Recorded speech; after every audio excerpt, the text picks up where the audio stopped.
khilaf yang kita akan bincangkan adalah berkaitan dengan dalil-dalil yang bersifat zonni ataupun zanniyatud dilalah dan qati'atud dilalah. Okey. Atuk-atuk semua belajar sufi sekarang ni. Sufi ni.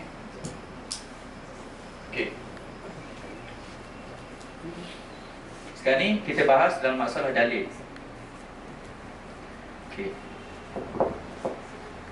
Dalam permasalahan dalil, secara umum kita kena faham dalil terbagi pada dua, iaitu dalil qat'i dan juga dalil zanni. Okey, kita faham dalil ada dua, qat'i dan juga zanni. Okey, yang kita faham secara umum, qat'i ni adalah perkara yang tak boleh untuk kita khilaf, zanni adalah perkara yang boleh untuk kita khilaf. Okey. Kemudian dia terbagi pada dua. Setiap daripada dua perkara ni terbagi pada dua. Qat'i dia terbagi kepada masalah subut dan juga masalah dilalah. Subut, okey, dan dilalah. Okey, begitu juga zanni kita bagi pada dua juga. Subut dan juga dilalah. Okey.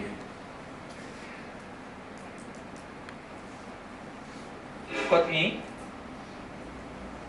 dia ada qat'iyatus subut dan juga qat'iyatud dilalah.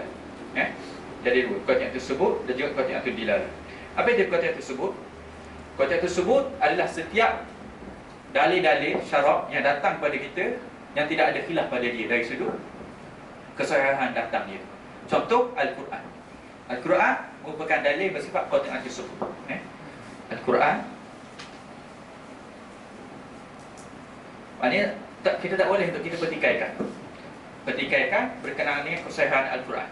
Dan sekiranya kita pertikaikan, maka kita boleh jatuh kepada hukum kafir.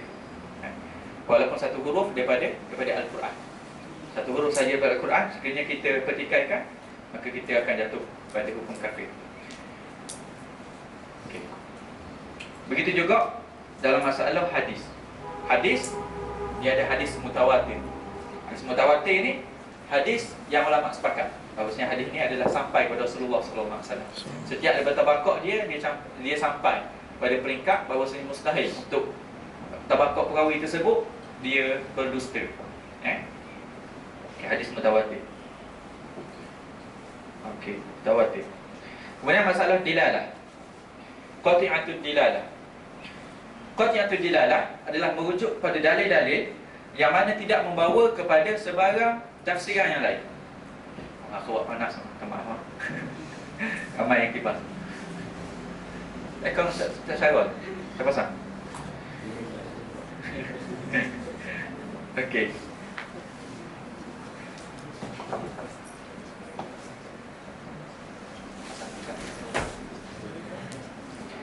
Okey, masalah qat'iyatud dilalah. Qat'iyatud dilalah. Okey. Yang mana dalil tersebut dia tak membawa kepada kefahaman yang lain. Contoh ayat berkenaan dengan solat. Wa aqimus solat. Yang kita faham adalah berkenaan dengan suruhan supaya solat. Dia tak faham dah benda lain. Dia ada dalil yang bersifat nanti kita bawa zanniyatud dilalah. Contoh berkenaan dengan masalah iddah bagi wanita. Iddah bagi wanita. Masalah quru, salah satu quru. Ulama dia khilaf perkara ni. Dia ada ulama berpendapat bahawasanya salah satu quru merujuk kepada 3 kali suci. Ada ulama yang merujuk kepada salah satu quru 3 kali haid. 3 kali haid. Jadi mereka yang khilaf perkara tersebut, contoh mereka tak bersetuju dengan pendapat mengatakan bahawa 3 kali suci itu adalah yang dimasukkan dalam dalil tersebut. Dia tak jatuh pada kufur. Tak jatuh pada kufur. Tapi kalau seseorang dia menafikan maksud dalil yang bersifat qat'i dilalah, contoh wajibnya solat, dia menafikan, maka ketika itulah baru jatuh kufur. Ini juga berkait dengan semua permasalahan-permasalahan yang bersifat syariah. Ana letak juga permasalahan seperti disebut oleh Syekh Mustafa Ahmad Zarqawi dalam kitab dia Fiqhul Islam wa Madarisuhu disebut letak dalam buku terjemahan tu, dalam sisi syariah tu disebut dua perkara. Yang pertama yang perlu kita beza adalah syariat, dan yang kedua fiqh. Kegagalan memahami dua perkara ni, dia akan bawa kepada perkara-perkara mereka yang menegakkan perkara yang bukan daripada perkara yang usul. Contoh, tegak perkara-perkara sedangkan perkara tersebut perkara khilaf yang boleh untuk ditolak langsung. Contoh, marah orang baca kunuh dan sebagainya. Marah tu memang marah sungguh, sedangkan perkara tersebut adalah perkara khilafiyah. Okey. Apa yang dimaksud dengan syariat? Syariat ini merupakan nas-nas dan juga dalil-dalil Al-Quran. Nas-nas dalil-dalil Al-Quran maupun hadis Rasulullah SAW yang turun, yang mana sekiranya seseorang membantah perkara tersebut, maka dia boleh jatuh pada kufur. Contoh, ayat-ayat yang berkenaan dengan puasa. Ya ayyuhallazina amanu kutiba alaikumusiyam. Wajib puasa. Syariat mewajibkan puasa. Tiba-tiba seseorang kata, mana wajib puasa? Dia kata, tak wajib puasa. Ini menafikan syariat ketika itu. Maka ketika itu akidah dia boleh jatuh kepada kafir. Begitu juga dalam masalah hukum hudud.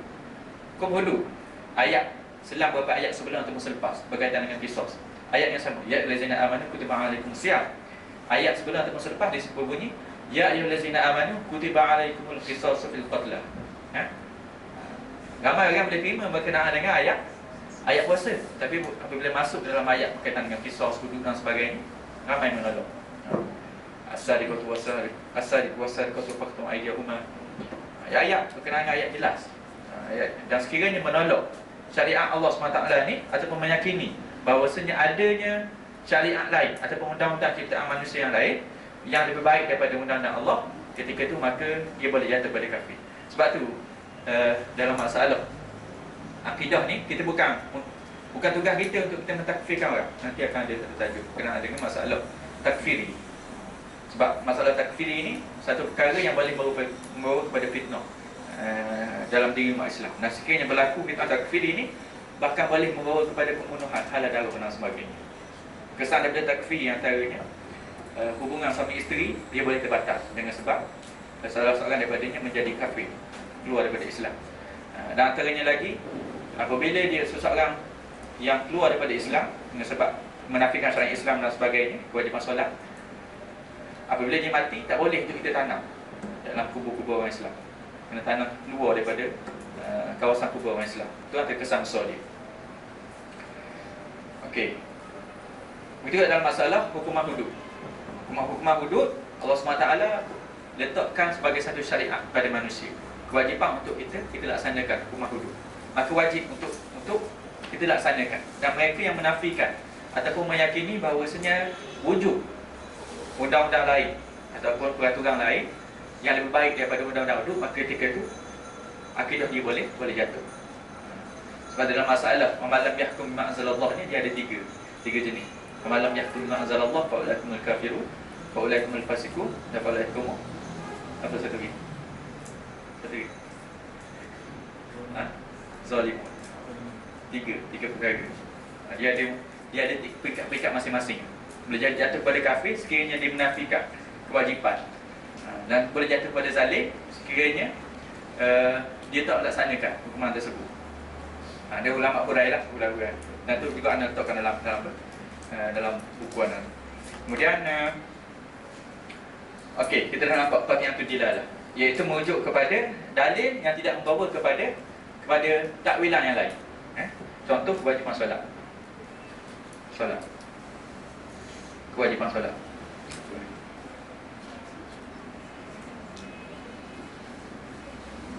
Kewajipan solat. Okey. Tadi anda sebutkan yang pertama tadi berkenaan dengan syariat Islam. Yang tak boleh untuk kita pertikaikan. Yang kedua, dia ada fiqh Islam. Fiqh Islam dia berlainan dengan syariat Islam. Apa itu fiqh Islam? Fiqh Islam merujuk kepada ra'yu para ulama dan juga fuqaha. Pandangan-pandangan para ulama dan juga fuqaha berkaitan dengan nas-nas yang bersifat, terutama nas-nas yang bersifat zanniyah. Contoh, dalam masalah hudud, kita faham dah. Yang pertama tadi, bila bercakap mengenai hudud, dia ada dalil-dalil yang bersifat syariat Islam. Yang mana sekiranya kita nafikan, boleh jatuh akidah kita. Kemudian dia ada masalah-masalah wuduk yang bersifat pandangan-pandangan para ulama. Contoh, dalam masalah wuduk, adakah diwajibkan untuk laksanakan wuduk kepada golongan-golongan yang bukan non-Muslim? Contoh negara kita Malaysia tempoh hari yang kita nak bawa pembentangan dalam parlimen suatu ketika dahulu. Sebelum ni berkenaan dengan pelaksanaan undang-undang hudud di Malaysia, kita tak laksanakan kepada non-Muslim. Kita ambil pendapat tersebut. Sedangkan ada pendapat ulama, tak silap anda pendapat yang jumhur. Disebut oleh Syekh Fahad Fauzi, tak silap anda itu. Kerana kitab Bulughul Maram, Syarah Bulughul Maram, disebut pandangan jumhur diwajibkan juga kepada non-Muslim. Tapi apa yang dibawa di Malaysia, yang nak bukan cakap atas stand politik kan, stand umum, yang nak dibawa di Malaysia adalah tidak dilaksanakan kepada non-Muslim.